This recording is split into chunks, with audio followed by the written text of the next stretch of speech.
আসসালামু আলাইকুম ওয়া রাহমাতুল্লাহি ওয়া বারাকাতুহু নাহমাদুহু ওয়া নুসাল্লি আলা রাসূলিহিল কারীম আম্মা বা'দ। সুপ্রিয় দর্শক মণ্ডলী, খুবই গুরুত্বপূর্ণ একটি ভিডিও নিয়ে আপনাদের সামনে এসেছি। সেটি হলো আশুরায়ে মুহাররমের গুরুত্ব ও ফজিলত। আশুরায়ে মুহাররমে আমাদের করণীয় কি এবং এই আশুরার গুরুত্ব কি, ফজিলত কি, সে বিষয়ে আমরা ইনশাআল্লাহ আজকের এই ভিডিওটিতে আমরা জানব। প্রিয় দর্শক মণ্ডলী, আমরা দেখি যে আশুরায়ে মুহাররম আসলে আমাদের মতোই যাদেরকে আমরা মুসলিম মনে করি, তারা অনেকে অনেক কাজ করে থাকে, অনেক কিছু করে থাকে, তাতে আমরা সাধারণ মুসলিমরা মনে করি যে এগুলো হয়তোবা ইবাদত। কিন্তু আসলেই পবিত্র কোরআন ও হাদিসের মধ্যে আশুরায়ে মুহাররমকে কেন্দ্র করে আমাদেরকে কি করতে হবে সেটি রাসূল করিম সাল্লাল্লাহু আলাইহি ওয়াসাল্লাম হাদিসের মধ্যে সুস্পষ্টভাবে বলে দিয়েছেন। পাশাপাশি এই আশুরায়ে মুহাররমকে কেন্দ্র করে আমাদের সমাজের মধ্যে একটি ভুল তথ্য ছড়িয়ে পড়েছে যে আশুরায়ে মুহাররমে যা কিছু করা হচ্ছে বা আমরা যাই কিছু মুসলিমরা করি, তার মূল কারণ হলো হুসাইন রাদিয়াল্লাহু আনহু এর শাহাদাতের মূল কারণ, যে হুসাইন রাদিয়াল্লাহু আনহু তিনি শাহাদাত বরণ করেছেন, তাই এই জন্যই আমরা মুসলিমরা এত কিছু করে থাকি। তো প্রিয় দর্শক মণ্ডলী, রাসূল করিম সাল্লাল্লাহু আলাইহি ওয়াসাল্লাম তিনি আশুরায়ে মুহাররমের মধ্যে এই আশুরাকে কেন্দ্র করে আমাদেরকে একটি মাত্র কাজ করতে বলেছেন। এর বাইরে কোনো কাজ, এর বাইরে কোনো আমল আমরা হাদিসের মধ্যে পাই না। রাসূল সাল্লাল্লাহু আলাইহি ওয়াসাল্লাম তিনি বলেছেন, সিয়ামু ইয়াউমি আশুরা আহতাসিবু আলাল্লাহি আন ইউকাফিরা সানাতা আল্লাতী ক্বাবলাহা, অর্থাৎ আশুরার দিনের রোজাটা আমি আল্লাহ রাব্বুল আলামিনের কাছে জোরালো বিশ্বাসী যে এটি পূর্বের এক বছরের গুনাহ ক্ষমা করে দিবেন। মানে আশুরার রোজা যদি কেউ রাখে তাহলে তার পূর্বের এক বছরের গুনাহ ক্ষমা হবে। এই রোজা, তাহলে আমরা বুঝতে পারলাম এই আশুরার রোজা মানে মুহাররমের রোজা এবং মুহাররমের 10 তারিখের রোজা। এটি স্পষ্ট হয়ে গেল যে মুহাররমের 10 তারিখের রোজা এটি রাখলে পূর্বের এক বছরের গুনাহ আল্লাহ তাআলা ক্ষমা করে দিবেন। তাহলে আমরা জানলাম যে এই মুহাররম মাসে আশুরার রোজা আমাদেরকে রাখতে হবে এবং এর ফজিলত হলো পূর্বের এক বছরের গুনাহ মাফ হয়ে যাবে। এখন এই রোজাটা আমরা কেন রাখবো, কেন রাখা হয়? এটি কি হুসাইন রাদিয়াল্লাহু আনহু এর শাহাদাত বরণ করার কারণে, তার শোক পালনে কি আমরা রোজা রাখবো, নাকি এই রোজা অন্য কোনো বিষয়ের সাথে সম্পর্কিত? আসলে আশুরার রোজা যেটি আমরা রাখি এটি হুসাইন রাদিয়াল্লাহু আনহু এর শাহাদাতের সাথে কোনো রকমের সম্পর্ক নাই, বরং এই রোজাটা মুসা আলাইহিস সালাতু ওয়াস সালামকে এবং তার উম্মতকে ফিরাউনের হাত থেকে রক্ষা করেছিলেন। তাই মুসা আলাইহিস সালাতু ওয়াস সালাম তিনি আল্লাহর শুকরিয়া জ্ঞাপনার্থে এই 10 তারিখে রোজা রাখতেন। সেই জন্য রাসূল সাল্লাল্লাহু আলাইহি ওয়াসাল্লাম মদিনায় হিজরত করার পরে দেখলেন মদিনার ইহুদিরা তারা এই দিনটা রোজা রাখে। তাদেরকে জিজ্ঞাসা করলে তারা বলল যে মুসা আলাইহিস সালাতু ওয়াস সালাম এবং তার উম্মতকে এই দিনে আল্লাহ রাব্বুল আলামিন ফিরাউনের হাত থেকে নাজাত দিয়েছিলেন, তাই আমরা রোজা রাখি। তখন আল্লাহ রাসূল সাল্লাল্লাহু আলাইহি ওয়াসাল্লাম বললেন, ফানাহনু আহাক্কু ওয়া আউলা বিমুসা মিনকুম, যে তাহলে তো আমরা মুসা আলাইহিস সালামের, তোমাদের চাইতে মুসা আলাইহিস সালামের ব্যাপারে এই শুকরিয়া জ্ঞাপন করা আমরা তো আরো বেশি হকদার তোমাদের চাইতে, কারণ তোমরা মুসা আলাইহিস সালামের ধর্মকে, মুসা আলাইহিস সালামের যে দেওয়া কিতাবকে সেগুলো তোমরা পরিবর্তন করে ফেলেছো। আর আমি মুসা আলাইহিস সালামের ঘনিষ্ঠজন, সকল নবীদের সবচেয়ে ঘনিষ্ঠ, এবং আমার উম্মত সকল উম্মতের জন্য সবচেয়ে ঘনিষ্ঠ। সুতরাং আমি এবং আমার উম্মতটাই এটাই হলো সবচেয়ে বেশি উপযুক্ত, বেশি হকদার যে এই রোজাটা রাখবে। দ্বিতীয় হিজরিতে রমজানের রোজা ফরজ হওয়ার আগে মুহাররমের রোজা ফরজ ছিল বা এটা বাধ্যতামূলক ছিল। রাসূল সাল্লাল্লাহু আলাইহি ওয়াসাল্লাম দ্বিতীয় হিজরিতের পরে, দ্বিতীয় হিজরি রমজানের রোজা ফরজ হওয়ার পরে বললেন, মান শাআ সামাহু ওয়া মান শাআ তারাকা, যে যার ইচ্ছা এই রোজাটা রাখবে আর যার ইচ্ছা এই রোজাটা ছাড়তে পারে, তথা তিনি এটিকে ইখতিয়ার দিলেন, স্বাধীনতা দিলেন। কেউ ইচ্ছা করলে রাখতে পারে, কেউ ইচ্ছা করলে ছাড়তে পারে। যারা রাখবে তার এক বছরের গুনাহ মাফ হবে, যারা রাখবে না তার এই গুনাহ মাফ হওয়ার কোন সুযোগ এই অন্তত পক্ষে এই রোজার মাধ্যমে আর সে পাবে না। কিন্তু আমরা জানি মুহররমের রোজা এটি 9 বা 10। আল্লাহ রাসূল সাল্লাল্লাহু আলাইহি ওয়াসাল্লামকে বলা হলো, সাহাবীরা বললেন, ইয়া রাসূলুল্লাহ, এই দিন তো অনেক বেশি ইহুদিরা অনেক বেশি সম্মান করে, অনেক বেশি মর্যাদা দেয়, অনেক বেশি গুরুত্ব দেয়। আল্লাহ রাসূল সাল্লাল্লাহু আলাইহি ওয়াসাল্লাম তিনি বললেন যে আমি যদি আগামী বছর বেঁচে থাকি আমি যদি বেঁচে থাকি আগামী বছর ইনশাআল্লাহ অবশ্যই আমি 9 তারিখেও রোজা রাখবো। এটি রাসূল সাল্লাল্লাহু আলাইহি ওয়াসাল্লাম বলেছেন। রাসূলের তীব্র আকাঙ্ক্ষা ছিল, তার পূর্ণ নিয়ত ছিল যে তিনি পরবর্তী বছরে 9 তারিখে রোজা রাখবেন।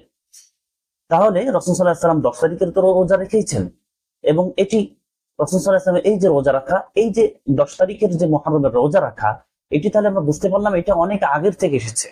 হোসাইন রাদিয়াল্লাহু আনহুর মৃত্যু হলো 61 হিজরিতে, সেই 61 হিজরির পরে রোজা এটা চালু হয়েছে বিষয়টা তা নয়, বরং এই রোজাটা চালু হয়েছে সেটি হলো সেই মুসা আলাইহিস সালাতু ওয়াস সালামের থেকে, তার থেকেই পরবর্তী রাসূল সাল্লাল্লাহু আলাইহি ওয়াসাল্লাম তিনি রেখেছেন, তারপরে এটি আমরা এখনো রাখছি।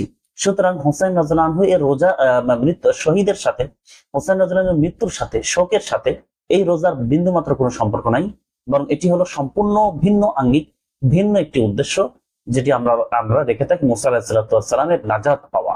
তাহলে আমরা যেটি বললাম যে এটি 10 তারিখে রাসূল রেখেছেন, 9 তারিখে রাখার ইচ্ছা পোষণ করেছেন, কিন্তু 9 তারিখ পরবর্তী বছর 9 তারিখে তিনি আর রাখতে পারেন নাই, তার আগেই রাসূল করিম সাল্লাল্লাহু আলাইহি ওয়াসাল্লামের মৃত্যু হয়েছে। তাহলে কেন রাসূল সাল্লাল্লাহু আলাইহি ওয়াসাল্লাম 9 তারিখে রাখতে চাইলেন? কারণ আরেকটি হাদিসের মধ্যে এসেছে, বাইহাকির হাদিস, রাসূল সাল্লাল্লাহু আলাইহি ওয়াসাল্লাম তিনি বলেছেন যে তোমরা ইহুদিদের বিরোধিতা করো, সুমু ক্বাবলাহু আও বা'দাহু, যে তোমরা একদিন আগে অথবা একদিন পরে এটার সাথে রোজা রাখো। অর্থাৎ এটা ইহুদি এবং নাসারাদের বিরোধিতা করতে গিয়ে রাসূল সাল্লাল্লাহু আলাইহি ওয়াসাল্লাম বলেছেন, অসংখ্য জায়গায় রাসূল সাল্লাল্লাহু আলাইহি ওয়াসাল্লাম ইহুদি নাসারাদের বিরোধিতা করতে বলেছেন। তার মধ্যে এটি একটি অন্যতম জায়গা যে তারা একটি রোজা রাখে, আমরা দুটি রোজা রাখবো, তাদের সাথে মিলবে না। রাসূল বলছেন একদিন আগে রাখো অথবা একদিন পরে রাখো, এটা রাসূল বলেছেন। কিন্তু রাসূল সাল্লাল্লাহু আলাইহি ওয়াসাল্লাম কি করতে চেয়েছেন? রাসূল সাল্লাল্লাহু আলাইহি ওয়াসাল্লাম নিজে চেয়েছেন 9 তারিখ রাখতে। সুতরাং সর্বোত্তম হবে যে আমরা 8, 9 এবং 10 তারিখেই রোজা রাখবো, এটাই হবে উত্তম। আর যদি কেউ 9 তারিখে রাখতে না পারি তাহলে 10 বা 11 রাখতে পারি, এটাও হাদিস দ্বারা প্রমাণিত। আবার যদি কারো একেবারে কঠিন সমস্যা হয়ে যায় বা 2 দিন রোজা রাখাটা খুবই কষ্টকর হয়, ফজিলত পেতে চায়, সেক্ষেত্রে অবশ্যই সে যদি 10 তারিখেও শুধু রাখে তাহলে সে এই ফজিলতটা পাবে ইনশাআল্লাহ তাবারাক ওয়া তাআলা। এই দিনে তাহলে মুহররমের এই রোজাকে কেন্দ্র করে আমাদের আর কোনো কিছু করণীয় আছে কিনা?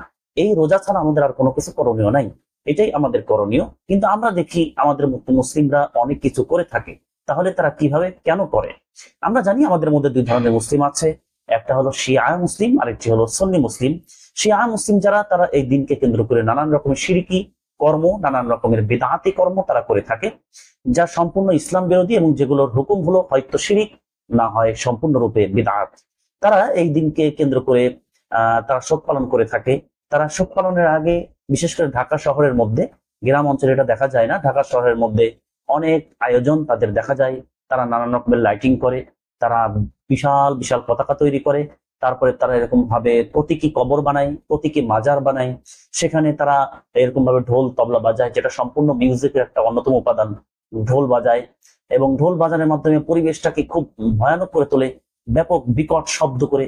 আশপাশে অনেক মানুষের সমস্যা হয়, বাচ্চারা আতঙ্কিত হয়ে যায়, বৃদ্ধরাও আতঙ্কিত হয়, হার্টের রোগীরা আতঙ্কিত হয়, মুসলিমদের তারা সম্পূর্ণরূপে কষ্ট দেয় মুসলিমদেরকে।